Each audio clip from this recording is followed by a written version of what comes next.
মালিকের ডাক দিয়া বলে, ও গো আরশের মালিক, তোমার একজন বান্দা জীবনে কখনো নাকি সুখের মুখ দেখে নাই। আল্লাহ গো, মেহেরবানি করে তারে একটু সুখ দান করে দাও। আল্লাহ তাআলা ডেকে বলে, মূসা তুমি যখন দোয়া করছো, আমি তো তোমার দোয়া ফিরিয়ে দিতে পারি না, কারণ তুমি হলে আমার একজন নবী। যাও যাও, আমি তোমার ওই উম্মতটাকে অর্থাৎ আমার বান্দাকে সুখী বানায়া দিলাম। যাও, সুখ দিয়া দিলাম। পয়গম্বর মুসা আলাইহিস সালাম তখন চিন্তা করলেন, যাই এই খুশির খবরটা একটু তারে শুনিয়ে দিই। আল্লাহ যে তার দোয়া কবুল করে তাকে সুখী বানায়া দিছে, একটুখানি তারে শোনা যায়। মহল্লার দিকে রওনা করলেন। তো মহল্লায় গিয়া দেখি ও মানুষটার বাড়ির সামনে শত শত মানুষ জমা হয়ে গেছে। হযরতে মুসা পয়গম্বর লোকগুলোকে সরিয়ে তিনি আস্তে করে ভেতরে ঢুকলেন।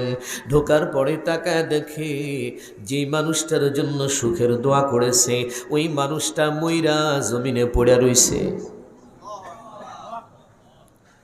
মুসা আলাইহিস সালাম একটু শঙ্কিত হলেন, একটুখানি ভয় পেয়ে গেলেন। কি হলো এটা? আমার দোয়ার কারণে আবার মরে গেল নাকি? দোয়া তো করছিলাম আল্লাহ সুখী বানা দাও, মালিক তো সুখ দিছে বলল, কিন্তু মরে গেল। কেমন সুখ দিল বুঝি না। আবার চলে গেছে তুর পাহাড়ে। হযরতে মুসা কালিমুল্লাহ ডাক দিয়া বলে, আল্লাহ আপনি না বললেন যে ওই মানুষটারে সুখ দান করেছেন, কিন্তু যে দেখি আল্লাহর বান্দা মরে গেছে। মাওলা গো, কেমন সুখ দিলেন, আমার ব্রেনে ঢুকলো না। আল্লাহ পাক ডাক দিয়া বলে, মুসা তুমি যখন ওই বান্দার জন্য সুখের দোয়া করছো, তুমি আমার একজন নবী, তোমার জবান বড় পবিত্র, এজন্য আমি আল্লাহ ওই মানুষটাকে দুনিয়ার সুখ দিয়া তোমাকে ছোট করতে চাই নাই। যে কারণে আমি আল্লাহ মৃত্যু নামের দরওয়াজা দিয়া সোজা তার আমার জান্নাতে পাঠিয়ে দিয়েছি। ডাইরেক্ট চির সুখের বাসিন্দা, তারে জান্নাতি বানায়া দিছি। আর কোনো দিন তারে দুঃখ স্পর্শ করবে না। ও যে সুখী হতে চাইছে, আর যদি দুনিয়ার সুখ দিতাম তাহলে দুঃখ তার কাছে থেকে যেত, চির সুখ হতো না। তাহলে বোঝা গেল কি, যে জান্নাত হলো সুখের জায়গা, আর দুনিয়া হলো সুখ আর দুঃখের মিশ্রণের জায়গা। কি বাবা ঠিক? এজন্য দুনিয়ার জমিনে কেউ যদি টাকার পাহাড় করে ফেলে, সম্পদের পাহাড় বানায় নেয়, আর বাংলার টাকাগুলো চুরি কইরা কইরা যদি বেগম পাড়াতে 80 তলা বাড়িও বানায়, সুখ হইব? কথা বলেন, সুখ হইব? যেখানেই তুমি ঘর বানাও না কেন সুখ হবে না, কারণ দুনিয়া সুখের জায়গা না। এজন্য সরওয়ারে দু আলম নবী সাহাবায়ে কিরামদেরকে নসিহত করতেছেন, এই আমার সাহাবীরা, তোমরা যদি তোমাদের জীবনে উন্নতি করতে চাও, তাহলে টাকার উন্নতি না, ধন সম্পদের উন্নতি না, বাড়ি গাড়ির উন্নতি নয়, স্বাস্থ্যের উন্নতি না, তোমরা যদি উন্নতি করতে চাও তাহলে তোমরা তোমাদের চরিত্রের উন্নতি করে নাও। যে আসলেও কি ধনরত্ন, টাকা পয়সা এগুলো সুখের চাবিকাঠি? সকলে মিলে বললে ভালো হয়। যত বেশি টাকা উপার্জন করা যাবে মানুষ তত বেশি সুখে থাকতে পারবে। আমি তো মনে করি যে মানুষটার কাছে যত বেশি টাকা আছে সেই মানুষটা তত দুঃখী, সুখী নয়। তাই নয় কি? যার কাছে টাকা নেই, সম্পদ নেই, ব্যাংক ব্যালেন্স নেই, তার হারাবার কোনো ভয় নেই। যার যত বেশি আছে তার হারাবার ভয় আছে, চুরি হওয়ারও ভয় আছে, ছিনতাইয়ের ভয় আছে, অপহরণের ভয় আছে, ঠিক না? আসসালামু আলাইকুম ওয়া রাহমাতুল্লাহি ওয়া বারাকাতুহু।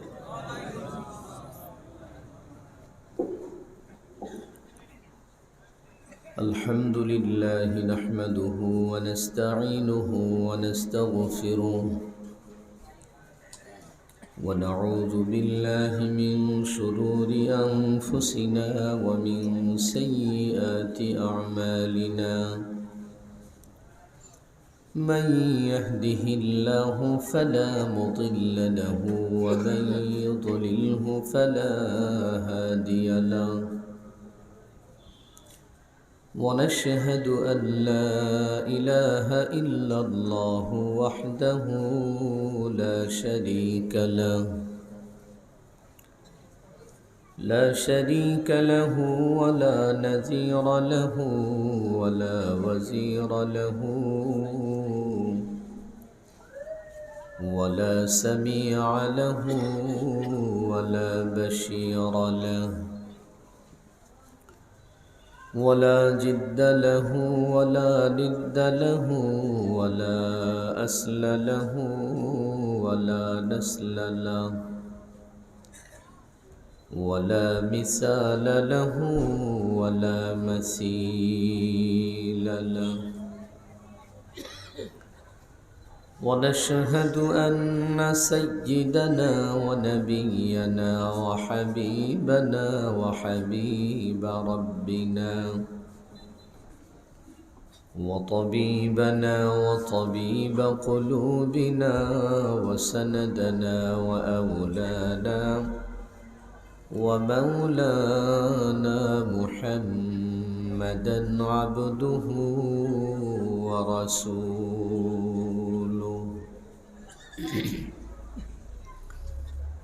الذي أرسله الله تعالى بالحق بشيرا ونذيرا وداعيا إلى الله بإذنه سراجا وقمرا منيرا أما بعد فقد قال الله تعالى في كلامه المجيد والفرقان الحميد أعوذ بالله من الشيطان الرجيم بسم الله الرحمن الرحيم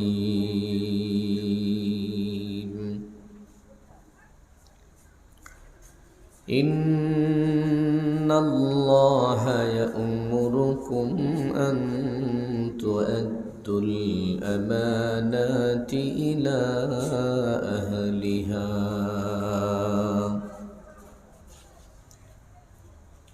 وقال النبي صلى الله عليه وسلم أربع إذا كن فيك فلا عليك ما فاتك الدنيا حفظ أمانة والصدق حديث وحسن خليقة وعفة في طعمة صدق الله مولانا العظيم وصدق رسوله النبي الأمي الكريم ونحن على ذلك لمن الشاهدين والشاكرين والذاكرين والحمد لله رب العالمين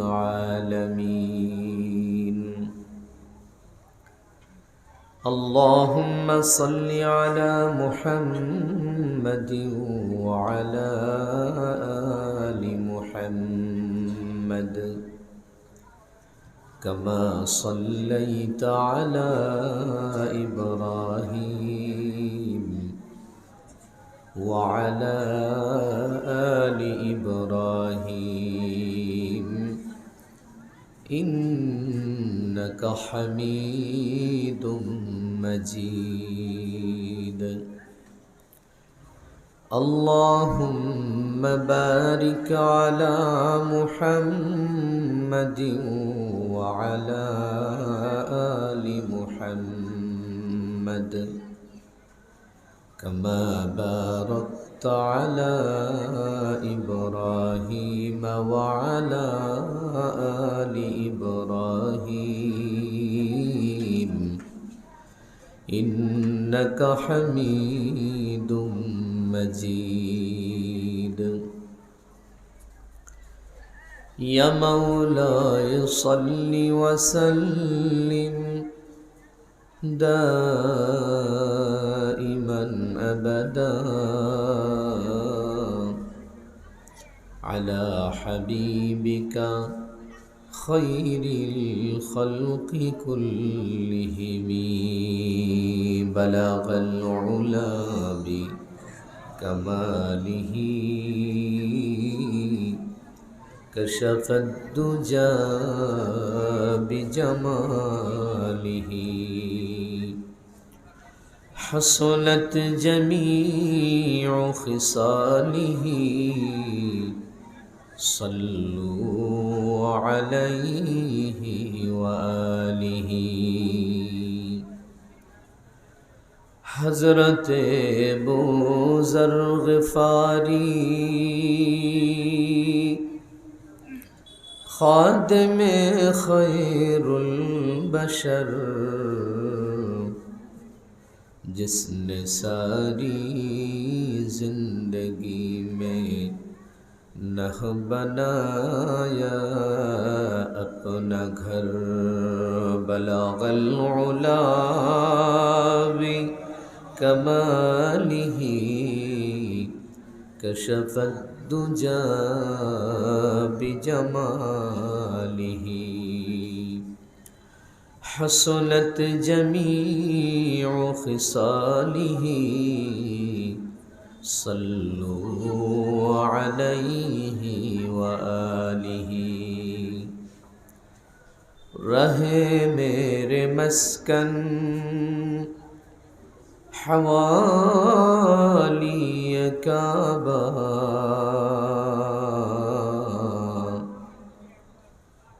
رہے میرے مسکن حوالی کعبہ بنے میرے مدفن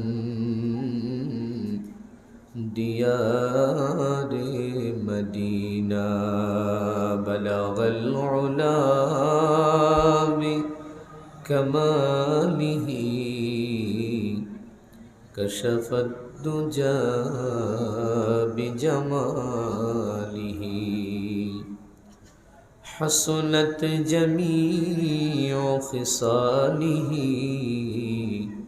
صلوا عليه وآله. سبحانك لا علم لنا إلا ما علمتنا إنك أنت العليم الحكيم. سبحان ربك رب العزة عما يصفون وسلام على المرسلين والحمد لله رب العالمين.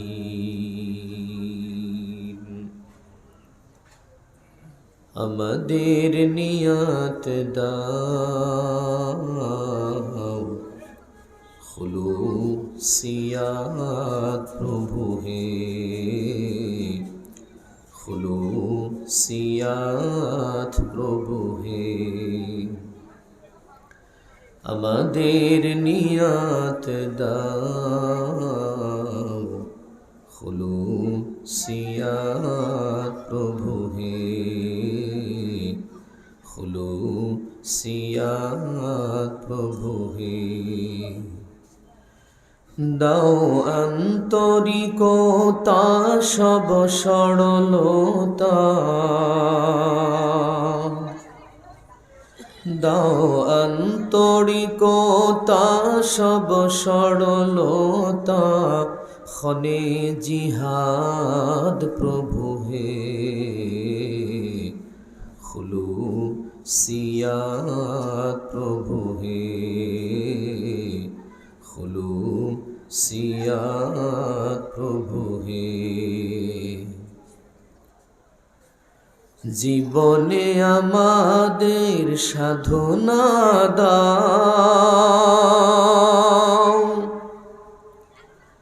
মানুষের বেদনায় বেদনা দাও। জীবনে আমাদের সাধনা দাও, মানুষের বেদনায় বেদনা দাও। দাও দাও প্রভু হে দাও, দাও দাও প্রভু হে দাও। দাও প্রাণ উজাড়তা প্রেম মানবতা, দাও প্রাণ উজাড়তা প্রেম মানবতা। সেই মোনাজাত শুধু হে খুলুসিয়াত প্রভু হে খুলুসিয়াত প্রভু হে। সুপথে আমাদের সুমতি দাও, শহীদি জীবনের নিয়তি দাও। সুপথে আমাদের সুমতি দাও, শহীদি জীবনের নিয়তি দাও। দাও দাও প্রভু হে দাও, দাও দাও প্রভু হে দাও। বিনিময় দাও তার চির সফলতা, বিনিময় দাও তার চির সফলতা। সেই আখিরাত শুধু হে খুলুসিয়াত প্রভু হে খুলুসিয়াত প্রভু হে। আমাদের নিয়াত দাও, খুলুসিয়াত প্রভু হে খুলুসিয়াত প্রভু হে। আলহামদুলিল্লাহ, মোহাম্মদপুর মিসবাহুল উলুম মাদ্রাসার উদ্যোগে দুদিনব্যাপী বার্ষিক ওয়াজ মাহফিল। মাহফিলের সদরে আঞ্জুমান সুযোগ্য সম্মানিত জনাব সভাপতি, উপস্থিত মুআজ্জাজ মুকাররম সারিতাজ নাইবে নবী হযরত উলামায়ে কেরাম, আয়োজিত মাহফিলের সামিআনার নিচে বসা অত্র এলাকা এবং বিভিন্ন অঞ্চল থেকে আগত দিনদার পরহেজগার মুত্তাকি বয়োজ্যেষ্ঠ বয়োবৃদ্ধ সম্মানিত মুরব্বিয়ানে আযম, সমবয়স্ক বন্ধুবর মহাব্বতের ভাইয়েরা, পর্দার অন্তরালে অবস্থানরত আবেদা সালেহা জাকেরা শাকেরা, সম্মানিতা মা ও ভগ্নীগণ, বিশ্বজগতের বিশ্ব প্রতিপালকের বিশ্ব দরবারে লাখো কোটি শুকর ও সুজুদ, যিনি অত্যন্ত দয়া করে মায়া করে ইহসান আর করুণা করে ভালোবেসে ইমানদার মুসলমান হিসেবে আমাদেরকে মঞ্জুর করে আমাদের হায়াতকে দীর্ঘায়িত করে দিয়ে আজকের এই মুহূর্ত পর্যন্ত আল্লাহ পাক আমাদেরকে সুস্থ সবল রেখে দ্বীনের নিসবতে কোরআনের মুহাব্বতে সাম্প্রতিক কালের শ্রেষ্ঠ মানুষ ও উলামা মাশায়েখদের সান্নিধ্যে বিশ্বের সর্বশ্রেষ্ঠ গ্রন্থ পবিত্র কোরআনুল কারীমের আলোচনার মাহফিলে জান্নাতি আয়োজনের মাঝে ঈমানি চেতনা নিয়ে আল্লাহ পাক আমাদেরকে আসবার বসবার দুটি কথা বলা এবং শোনার সুযোগ দান করেছেন। এজন্য সেই মহামালিকের দরবারে আমরা সকলেই কালিমাত শুকর আদায় করছি, জবান খুলে উঁচু আওয়াজে দরদ ভরা কণ্ঠে শ্রদ্ধা আর ভালোবাসা নিয়ে আবেগের সাথে পড়ি আলহামদুলিল্লাহ। শত কোটি দরুদ ও সালাম বর্ষিত হোক সে মহান মানবতার মুক্তির দূত আকায়ে নামদার তাজদার মদিনা সৈয়দুল মুরসালিন খাতামুন নবিয়্যিন শাফিউল মুজনিবিন নবী নবীউল আম্বিয়া সরকার দু আলম হাবিব কিবরিয়া মা আমিনার নয়নের ফুতুলি বড় মক্কার অহংকার সৈয়দুনা মুহাম্মদুর রাসূলুল্লাহ সাল্লাল্লাহু আলাইহি ওয়াসাল্লাম। সম্মানিত উপস্থিতি, বাদেশা থেকে শুরু করে নিয়ে আপনারা আপনাদের অত্র অঞ্চলের সুপরিচিত খ্যাতিমান আলেম, ওনার সুকণ্ঠে অত্যন্ত গুরুত্বপূর্ণ দ্বীনি নির্দেশনামূলক আলোচনা শুনতেছিলেন। মাহফিলের পর্যায়ে আমার মতো অযোগ্য একজন বান্দাকে আল্লাহ পাক আপনাদের খিদমতে বসবার তৌফিক দান করেছেন। আমি গুনাহগার, মহান আল্লাহ তাবারক ওয়া তাআলার উপরে পূর্ণ আস্থা রেখে পবিত্র কালামে পাক থেকে ছোট্ট পরিসরে খানা আয়াতে কারিমার অংশ বিশেষ তিলাওয়াত করেছি। সেই সাথে নবী করিম সাল্লাল্লাহু আলাইহি ওয়াসাল্লামের অসংখ্য অগণিত হাদিসে মুবারকা হতে একখানা হাদিসের ইবারত আপনাদের সম্মুখে পড়বার সৌভাগ্য পেয়েছি। আপনাদের দোয়া এবং আল্লাহ পাক রব্বুল আলামিনের দয়া যদি শামিলে হাল হয়, তাহলে পঠিত আয়াত এবং হাদিসকে সামনে রেখে মুখতাসর সময় দ্বীনি কিছু কথা বড়দের জবান থেকে নকল করে বলার জন্য ইরাদা করছি। আল্লাহ পাক যেন আমার জবান থেকে পুরনূর পুরসহি মুস্তানাদ দ্বীনি কিছু আলোচনা বের করে দেন, সকলেই বলি আমিন। সম্মানিত সুধী, আমরা যারা পৃথিবীর মানুষ, সে যে ধর্মের হোক, যে বর্ণের হোক, যে জাতের হোক, যে দেশের হোক, শিক্ষিত বা অশিক্ষিত, পুরুষ অথবা নারী, প্রত্যেকটা মানুষের দিলের ভেতরে একটা কমন চাহিদা আছে। সে কমন চাহিদাটা হলো প্রতিটা মানুষ যে যেখানে আছে সে তার জীবনে আরো অনেক উন্নতি করতে চায়। এটা মানব জীবনের একটা চাহিদা। মানুষ তার জীবনে উন্নতি করতে চায় কেন? কারণ মানুষদের ধারণা এটাই যে আমি আমার জীবনে যত উন্নতি করব, যত টাকার মালিক হব, যত সহায় সম্পদের মালিক হয়ে যাব, তত বেশি এই দুনিয়াতে আমি সুখে থাকতে পারব। এটা মানুষের ধারণা। এই চিন্তা করেই মানুষ টাকার পেছনে দৌড়ায়, সম্পদের পেছনে দৌড় করে, হালাল হারাম দেখে না। শুধুমাত্র তার জেহেনে এটাই চলে যে টাকা আসলেই হলো, সেটা হালাল না হারাম এটা দেখার টাইম নাই। সম্মানিত সুধী, আমি আপনাদের কাছে জানতে চাই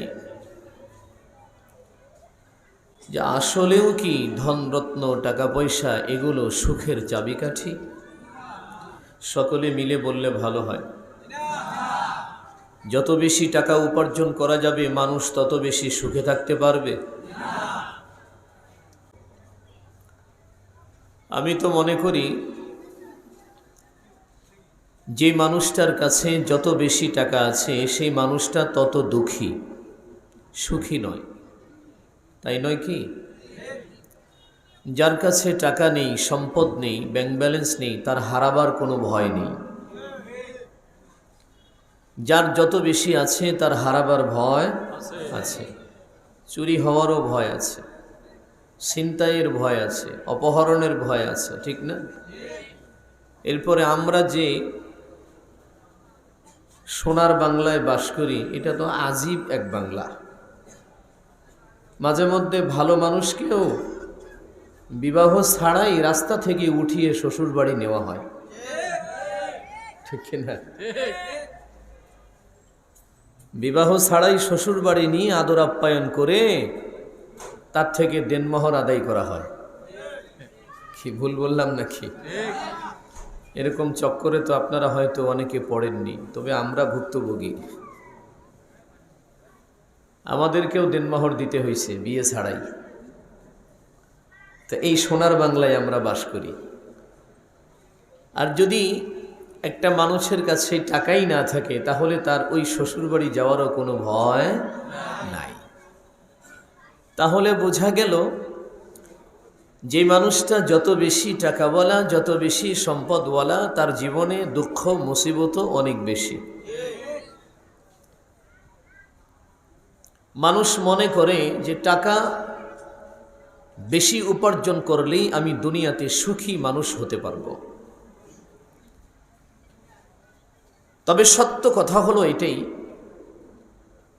যে দুনিয়াতে মানুষ সুখ অর্জন করার জন্য এত দৌড়াচ্ছে, মূলত এই দুনিয়াটা সুখের কোনো জায়গাই না।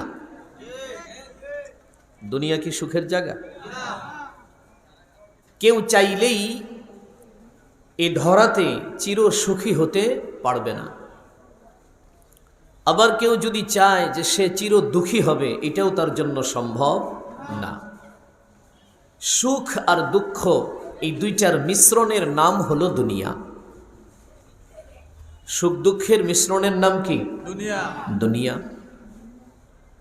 আর ওপারে দুইটা জায়গা আছে, একটা জায়গায় শুধু সুখ আর সুখ, আরেকটা জায়গায় শুধু দুঃখ আর দুঃখ।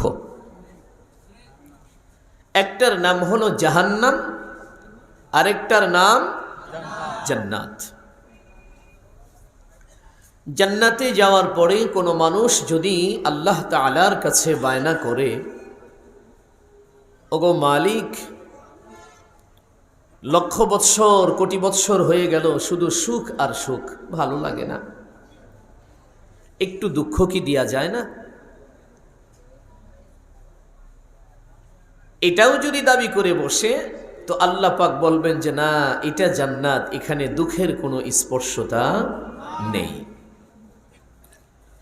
জাহান্নামে যাওয়ার পরে কোনো মানুষ যদি সুখের জন্য দাবি করে যে একটুখানি সুখ আল্লাহ আপনি আমাকে দিন, সেখানে পাওয়া যাবে না। তাহলে স্পষ্ট হয়ে গেল যে দুনিয়া হলো সুখ আর দুঃখ এই দুইটা মিলে, আর জান্নাত হলো শুধু সুখ, আর জাহান্নাম হলো শুধু দুঃখ। হযরতে মুসা আলাইহিস সালাতু ওয়াস সালাম, উনি তো আল্লাহ পাকের একজন জলিলুল কদর নবী ছিলেন। আল্লাহ পাক খুব মোহাব্বত করতেন পয়গম্বর মুসা আলাইহিস সালামকে। উনি মাঝে মধ্যে তুর পাহাড়ে গিয়ে আল্লাহ পাকের সাথে কথা বলতেন। ওনার একটা উপাধি আছে, এটা আমরা সবাই জানি, যে কালিমুল্লাহ।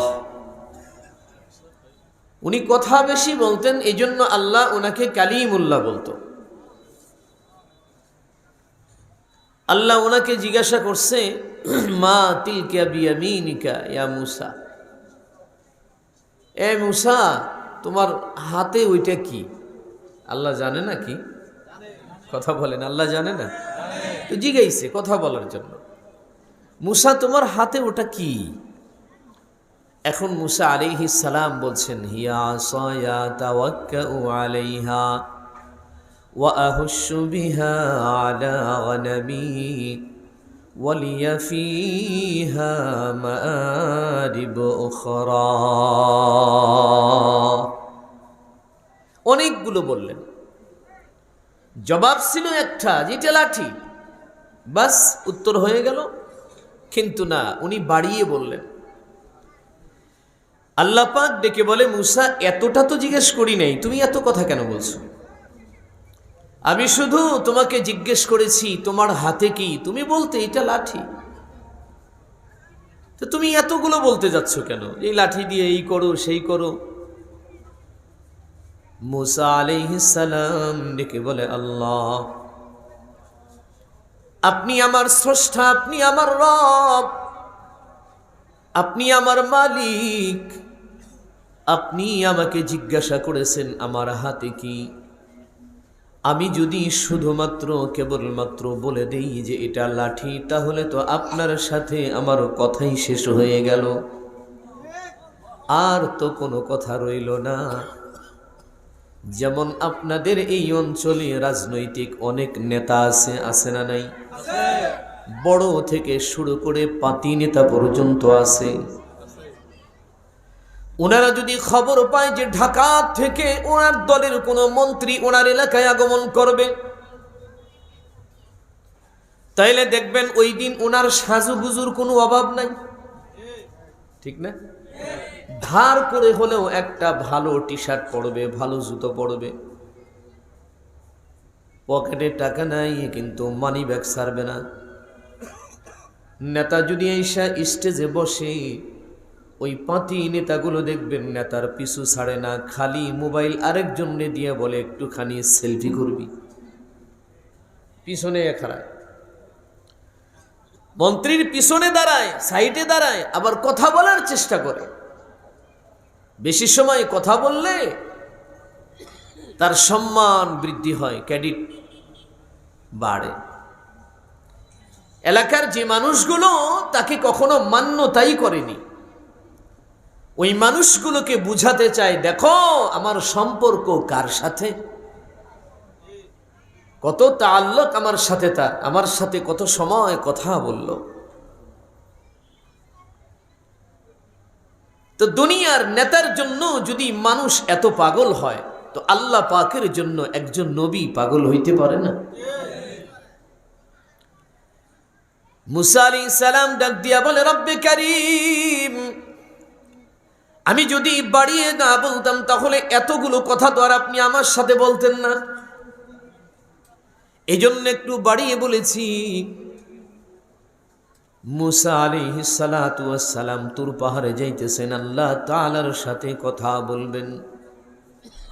মহল্লার ভেতর থেকে একজন মানুষ দৌড়ে এসে ডাক দিয়া বলে, পয়গম্বর,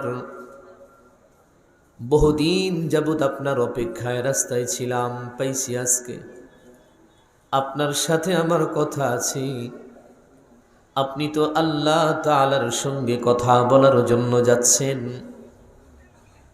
তবে আমার তরফ থেকে একটা আরজি, একটা মিনতি, একটা দরখাস্ত নিয়ে আমি বহুদিন যাবত অপেক্ষা করতেছিলাম।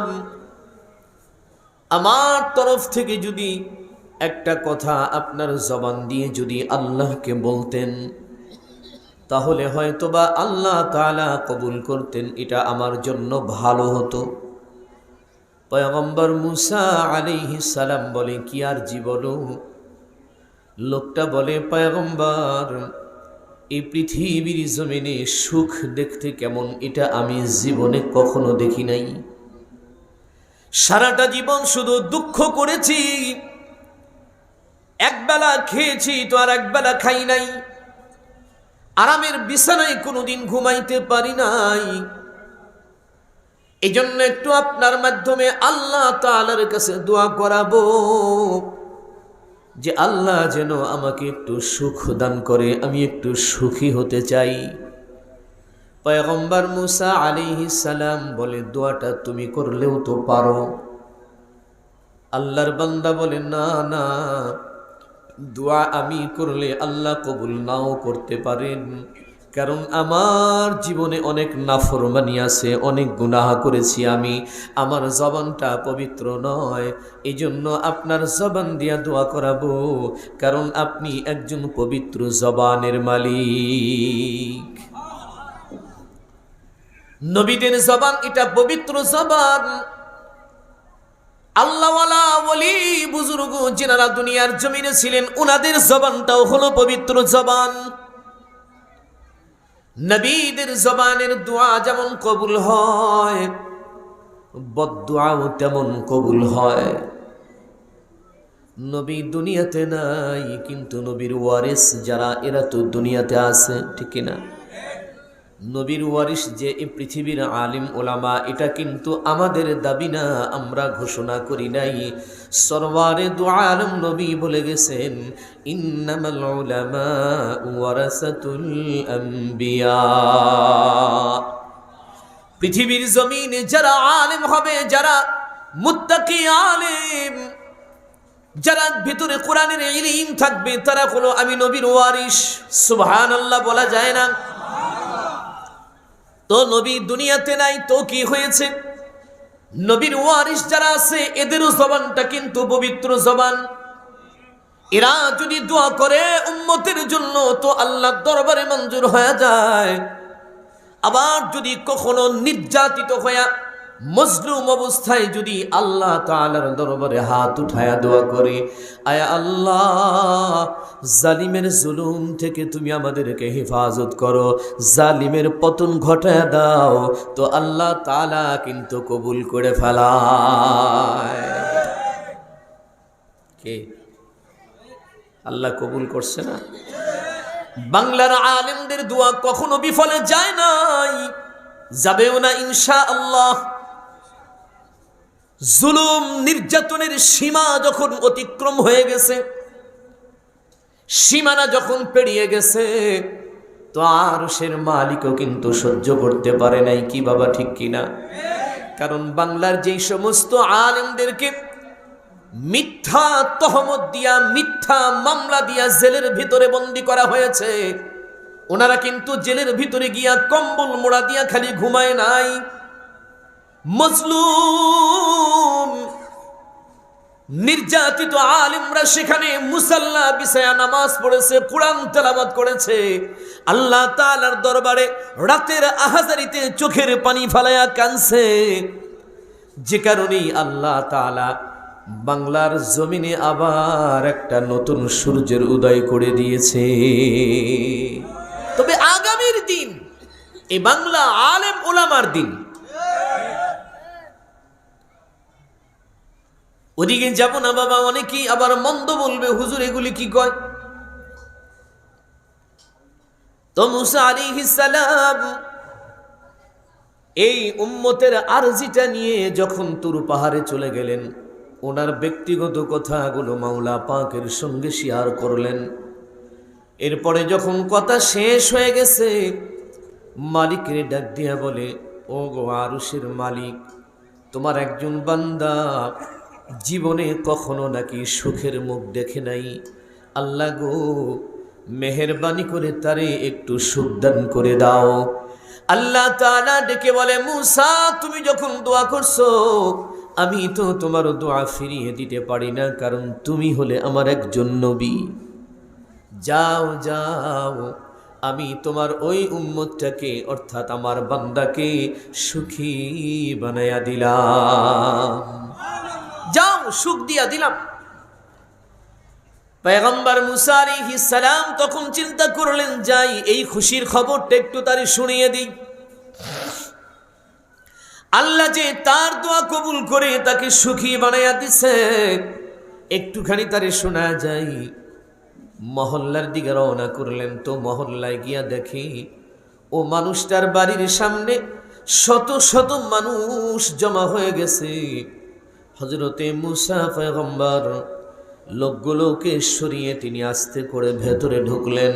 ঢোকার পরে তাকায় দেখে যে মানুষটার জন্য সুখের দোয়া করেছে, ওই মানুষটা মইরা জমিনে পড়ে রইছে। মুসা আলাইহিস সালাম একটু শঙ্কিত হলেন, একটুখানি ভয় পেয়ে গেলেন। কি হলো এটা? আমার দোয়ার কারণে আবার মরে গেল নাকি? দোয়া তো করছিলাম, আল্লাহ সুখী বানায় দাও।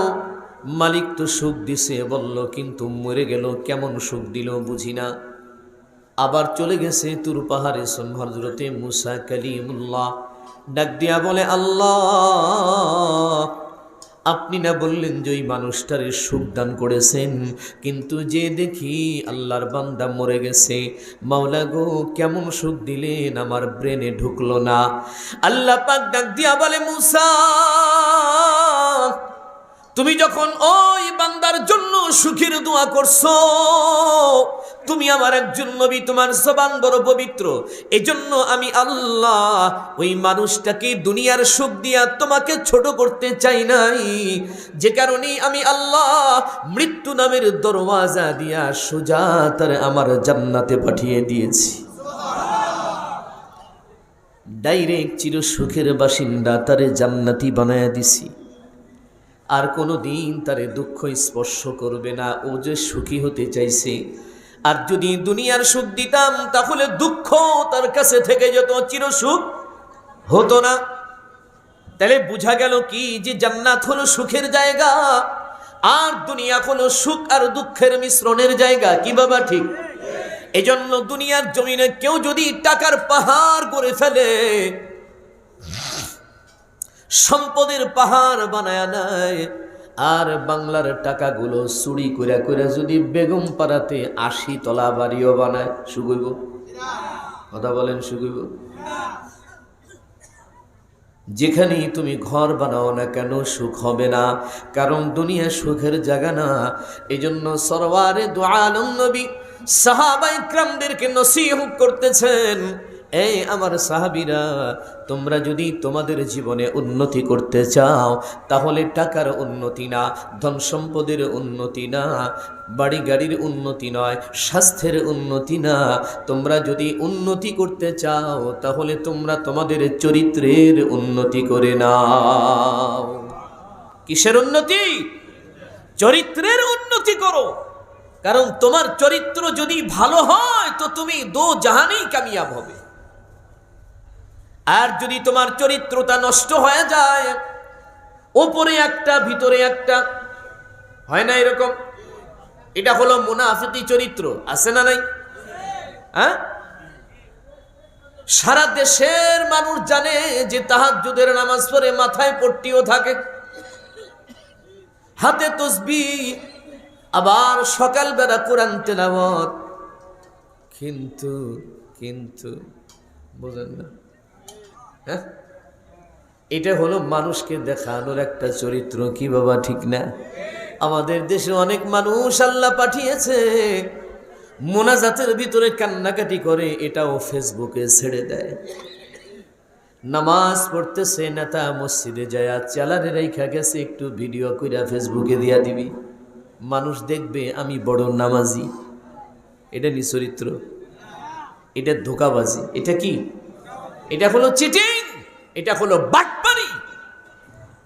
মানুষকে দেখানোর জন্য তুমি ইবাদত করছো। এখন ওই যে ইবাদতটা করছে, নামাজ যে পড়ছে, বেটা ওযু করছে কিনা আল্লাহ ভালো জানে। এরকম নামাজের তো ওযু হয় না, ঠিক না? শুধু মানুষ দেখানোর জন্য। আমার জানা মতে আমি দেখেছি বাংলাদেশের সর্বোচ্চ রাজনৈতিক দলের একজন নেতাকে রমজান মাসে নির্বাচনী প্রচারণার জন্য মানুষের কাছে দোয়া নিচ্ছেন আর কি। আমাদের সিরাজগঞ্জের কেন্দ্রীয় যেটা জামি মসজিদ, ওই মসজিদে উনি জোহরের নামাজ পড়লেন। ওনার চেলাপান্ডা যা আছে অগরিনিয়া, জোহরের নামাজ পড়ে মসজিদ থেকে বের হয়ে চেলাদেরকে উনি বলছেন, যাও, যে যেখানে পারো যে খেয়ে নাও, কারণ সারাদিন তো যেখানে সেখানে খাইতে পারবা না, চাও খাইতে পারবা না, বিস্কুটও খাইতে পারবা না, কারণ রোজার মাস। এই জন্য তোমাদের যেখানে সুবিধা হয় খেয়ে দিয়ে বের হও, আবার টাইম মতো কিন্তু ইফতার পার্টিতে হাজির হইতে হবে। রমজান মাসে নেতা চেলাগরে শিখাইতেছে, নাউজুবিল্লাহ। মসজিদে আসছে শুধুমাত্র মানুষকে দেখানোর জন্য যে আমি আপনাদেরকে ভালোবাসি, আপনাদের রায় প্রত্যাশী। এই জন্য চরিত্র যদি কারো একবার নষ্ট হয়, এটা সহজে আর ফেরানো যায় না। এটা কঠিন একটা বিষয়। সম্পদ হারিয়ে গেলে এটা ফিরে পাওয়া যায়, ঠিক না বাবা? টাকা হারিয়ে গেলে আবার ফেরত পাওয়া যায়। কিন্তু যদি চরিত্র একবার নষ্ট হয় সেটা ফিরিয়ে আনা যায় না। মৃত্যু পর্যন্ত মানুষ মনে রাখে, মানুষ এটা নিয়ে সমালোচনা করে। এজন্য রাসূল আরবি সাল্লাল্লাহু আলাইহি ওয়াসাল্লাম বলেন, সাহাবায়ে কেরামদেরকে বলছেন, তোমরা যদি তোমাদের জীবনে উন্নতি করতে চাও তাহলে একটা জিনিসের উন্নতি করো, ওইটার নাম হলো চরিত্র। যেমন সাহাবায়ে কেরাম রাসূলের চরিত্রে চরিত্রবান হয়ে গিয়েছিলেন। নবীজির সাহাবী যারা ছিলেন তাদের ভিতরে অনেকে এমন ছিল যাদের ইসলাম কবুলিয়াতের পূর্বের যেই জিন্দেগি, ও জীবনের ইতিহাস শুনলে তো শরীরের লোম দাঁড়িয়ে যায়, কলিজার পানি শুকায় যায়, এত ভয়ঙ্কর। কিন্তু যখন সরওয়ারে দু আলম নবীর হাতে হাত দিয়া কালেমা পড়ছে, চরিত্রটা এমনভাবে পরিবর্তন করে ফেলছে, এমনভাবে পরিবর্তন করেছে যাদের শানে সরওয়ারে দু আলম নিজে ঘোষণা দিয়েছেন, আসহাবিকান নুজুম। আমার এক একজন সাহাবী আকাশের এক একটা উজ্জ্বল নক্ষত্রের মতো। সুবহানাল্লাহ বলেন। যেই সাহাবীদের সম্পর্কে আল্লাহ তাআলা পবিত্র কালামে হাকিমে বলেন, রাদিয়াল্লাহু আনহুম ওয়া রাদু আনহু। এক দুদিনের জন্য নয়, 2-1 বছরের জন্য নয়, 2-1 হাজার বছরের জন্য নয়, রব্বে কারীম ঘোষণা দিয়েছেন, আমি রাসূলের সাহাবীদের উপরে চিরস্থায়ীভাবে রাজি হয়ে গেলাম। চিরদিনের জন্য রাজি আল্লাহ প্রকাশ করেছেন। রাজি হয়ে গেছেন কখন? যখন সাহাবীদের চরিত্র আল্লাহ তাআলার পছন্দের চরিত্র হয়ে গেছে। সুবহানাল্লাহ। সমগ্র সাহাবীদের ভিতরে অন্যতম হলেন একজন, তিনি হলেন সাইয়্যিদুনা ওমর রাদিয়াল্লাহু তাআলা আনহু। ইসলামের পূর্বে উনি যখন ইসলাম গ্রহণ করেন নাই, ওই মুহূর্তে তেনার জিন্দেগি কেমন ছিল এটা আমরা সকলেই জানি। মুহাম্মদ আরবি সাল্লাল্লাহু আলাইহি ওয়াসাল্লামের মাথাটা কেটে ফেলার জন্য তিনি কিন্তু আগমন করেছিলেন, ঠিক কিনা? কিন্তু আল্লাহ পাক রব্বুল আলামিনের পবিত্র কালামে হাকিমের তেলাওয়াত যখন ওনার কানে ঢুকছে, আর সরওয়ারে দু আলম নবীর চেহারাটা যখন দেখছে, তার সিনার ভিতরে আল্লাহ তাআলা হেদায়েতের আলো জ্বালাইয়া দিছে। নবীজির হাতে হাত রেখা কালেমা পড়ে মুসলমান হয়ে গেছে। বাবা, এমন মুসলমান যার শানে সরওয়ারে দু আলম নবী বলেন, قال النبي صلى الله عليه وسلم لو كان بعدي نبي لكان عمر। আল্লাহর নবী বলেন, আমার পরে কোনো নবী নাই, যদি নবুয়তের দরজা খোলা থাকতো তাহলে আল্লাহ তাআলা ওমরকেই নবী বানিয়ে পাঠাইয়া দিত। কারণ নবী হওয়ার মতো সমস্ত যোগ্যতা, সমস্ত গুণাবলী সাইয়্যিদুনা ওমরের ভিতরে বিদ্যমান ছিল। আল্লাহু আকবার বলেন। আরো জোরে আওয়াজ দিয়ে বলেন আল্লাহু আকবার। শুধু তাই না, সাইয়্যিদুনা ওমর এমন একজন মানুষ, শরীয়ত ইসলামের ব্যাপারে ওনার সিদ্ধান্ত যখন আসছে, উনি যখন সিদ্ধান্ত শুনিয়ে দিয়েছেন, আল্লাহ তাআলা পছন্দ করে ফেলছেন, ওনার জবানের সিদ্ধান্তের উপরে রব্বে কারীম পবিত্র কালামে হাকিমের ভেতরে 21টা জায়গায় কোরআনের আয়াত নাজিল করেছেন। 21টা জায়গায় কোরআনের আয়াত নাজিল করা হয়েছে ওনার সিদ্ধান্তের উপরে। আল্লাহ কবুল করছেন। আধ্যাত্মিক জগতের এক মহান সম্রাট তিনি ছিলেন, যার দিলের চোখ খোলা ছিল। মসজিদে নববীর মিম্বারের উপরে বসা তিনি, মসজিদে নববীর মিম্বারে দাঁড়ায়া উনি চোখ বন্ধ করেছেন। তো ওই 100 মাইল দূরের এক যুদ্ধক্ষেত্র, যেখানে হযরতে সারিয়া নামে একজন সাহাবী যুদ্ধ করতেছিল, হযরত ওমর মসজিদে নববী থেকে ফলো করেছেন। তো দেখে পেছনের পাহাড়ের উপরে শত্রু বাহিনী গোপনে তার উপরে হামলা চালাইতেছে।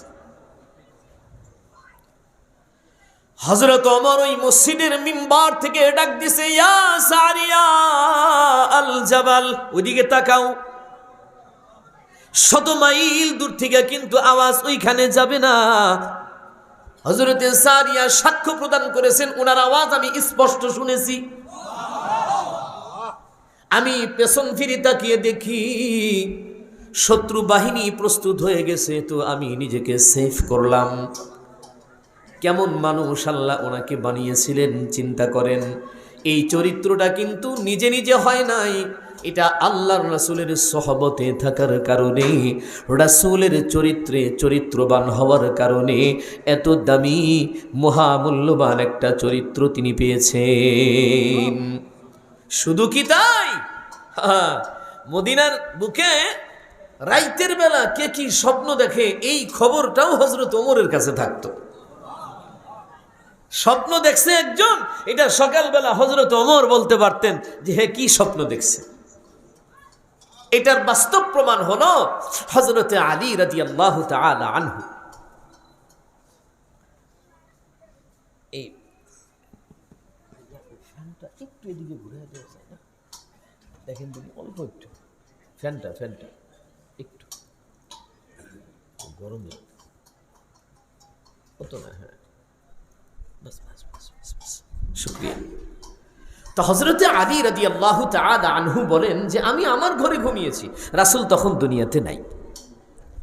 খেলাফতের মসনদে সাইয়্যিদুনা ওমর রাদিয়াল্লাহু তাআলা আনহু উনি বলেন আমি ঘুমের ঘরে স্বপ্ন যুগে দেখতেছি যে মদিনার মসজিদে আজান হয়ে গেছে, ফজরের আজান।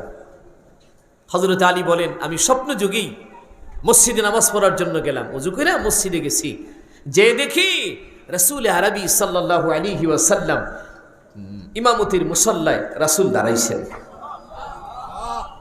হযরত আলী বলেন আমি বড় খুশি হয়ে গেলাম, বহুদিন পরে আমার রাসূলকে পাইলাম, তাও আবার সৌভাগ্য যে নবীজির পেছনে নামাজ পড়তে পারবো। রাসূলের পেছনে ফজরের নামাজটা আদায় করে ফেললাম। নবীজি পেছন পেকে ঘুরে বসে তাসবিহ তাহলিল করতেছিলেন।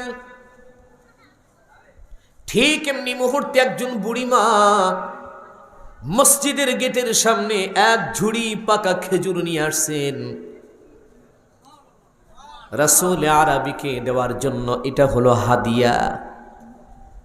সাহাবীরা নিয়ে পয়গম্বরের হাতে জমা দিলে পয়গম্বর দাঁড়িয়ে সমস্ত সাহাবীদেরকে দাঁড় করালেন লাইন করে, একটা একটা করে খেজুর সমস্ত সাহাবীদের হাতে দিলেন। হযরতে আলী বলেন আমিও একটা খেজুর পেলাম নবীজির হাত থেকে, খেজুরটা মুখে দিলাম, এত মিষ্টি, এত সুগন্ধি, এত সুস্বাদু খেজুর আর জীবনেও কখনো আমি খাই নাই। একটা খায়া তো আর তৃপ্তি হয় না। হযরতে আলী বলেন আমি আর একটা খেজুরের জন্য পয়গম্বরের কাছে একটু দাবি জানাইলাম, ওগো আল্লাহর রাসূল, ঝুড়ির মধ্যে তো এখনো অনেকগুলো খেজুর রয়েছে, দয়া করে কি আর একটা খেজুর আমাকে দেয়া যায় না? সরওয়ারে দু আলম নবী বললেন না আলী, দেওয়া যাবে না, তুমি একটা খেয়েছো এটাতেই সন্তুষ্ট থাকো, আর একটা তোমাকে দিতে পারবো না। হযরতে আলী বলেন আমার ঘুম ভেঙে গেল। ঘুম ভাঙ্গার পরে দেখি আমার মুখের ভেতরে রাসূলের দেওয়া খেজুরের দানাটা এখনো রয়েছে।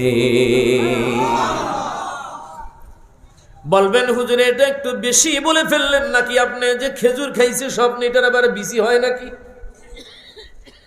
আরে ভাই বুঝতে হবে যে স্বপ্ন যোগে খেজুরটা কে দিয়েছে এটা তো দেখবেন।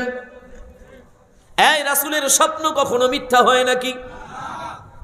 অনেক স্বপ্ন মিথ্যা হয়, কিন্তু যদি কেউ দেখে যে মদিনার কামলিওয়ালা নবীকে দেখছে, তো ওইটা বাস্তবেই দেখছে, ওইখানে শয়তানের কোনো হাত নাই, সত্যই সেই নবীকে দেখছে। আর নবীকে যদি সত্য দেখে থাকে, সরকারে দু আলম নবী যদি একটা খেজুর দিয়ে থাকে, তো ওইটা কি বাস্তব হতে পারে না? হযরতে আলী বলেন আমার মুখের ভেতরে বিচিত পাইলাম, আমার ঠোঁটের সঙ্গে মিষ্টি মিষ্টি ভাব এখনো লেগে আছে। এদিকে মসজিদে নববীতে বাস্তবিক আজান শুরু হয়ে গেছে। আমি মসজিদের দিকে রওনা করলাম, যে দেখি খলিফাতুল মুসলিমিন সাইয়েদুনা ওমর ইমামতির মুসল্লায় দাঁড়িয়েছেন। নামাজ শেষ হয়ে গেল। যে সূরা দিয়া পয়গম্বর নামাজ পড়াইছে ওই সূরা দিয়াই হযরত ওমর নামাজ পড়াইলেন। যেমনে করে হযরতে মুহাম্মদ আরবি বসছেন তো হযরত ওমর ওইভাবে করেই বসলেন, ওই তাসবিহ তাহলিল গুলোই করতেছিলেন। আমরাও বসেছিলাম তো এমনি মুহূর্তে একজন বুড়িমা একজনই খেজুর নিয়ে মসজিদের সামনে আইয়া পড়ছে। এটা বাস্তবে। ডাক দিয়া বলে, এই রাসূলের সাহাবীরা, আমি তোমাদের জন্য আমার নতুন বাগানের কিছু খেজুর নিয়ে আসছি, দয়া করে তোমরা এটা নিয়ে খলিফাতুল মুসলিমিনের হাতে দিয়ে দাও। এটা হলো হাদিয়া।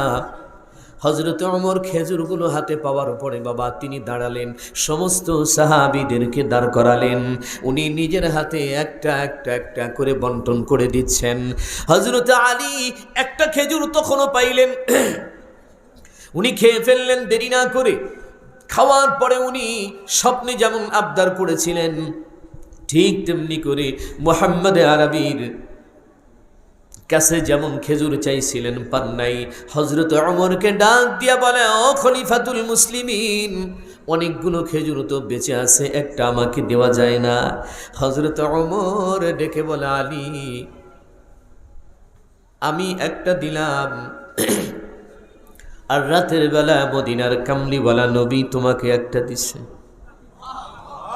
মোট হইছে দুইটা। আর সমস্ত সাহাবীরা খেয়েছে হলো একটা, আমিও খেয়েছি একটা। অলরেডি তুমি দুইটা খেজুর খেয়ে ফেলেছো, আবার তুমি আর একটা দাবি করছো, এটা কিন্তু ঠিক না। হযরত ওমর ডাক দিয়া বলে, শোনো, রাসূল আরবির কাছে তুমিও তো একটা খেজুর চেয়েছিলে, কিন্তু সরকারে দু আলম নবী কিন্তু তোমারে খেজুরটা দেয় নাই। আল্লাহর রাসূল যদি তোমারে দিত আমিও তোমারে নিষেধ করতাম না, তোমারে খেজুর দিতাম, কিন্তু আল্লাহর হাবিবের তাকসিমকে ভাঙা আমি আমার মতো করে তোমারে একটা খেজুর দিতে পারি না। হযরত আলী তো আশ্চর্য, এটা কি করে, এটা কেমনে সম্ভব? আরে স্বপ্ন যোগে খেজুর খেয়েছি নবীজির হাতে, এই খবরটাও হযরত ওমরের কাছে আছে। এই জন্য উনি আধ্যাত্মিক জগতের এক মহান সম্রাট। এমনি এমনি হয় নাই, রাসূল আরবির সহবতে থাকার কারণে হয়েছে। রাসূলের দেওয়া চরিত্রগুলো নিজের চরিত্র বানায়া ফেলছে, এই জন্য হয়েছে।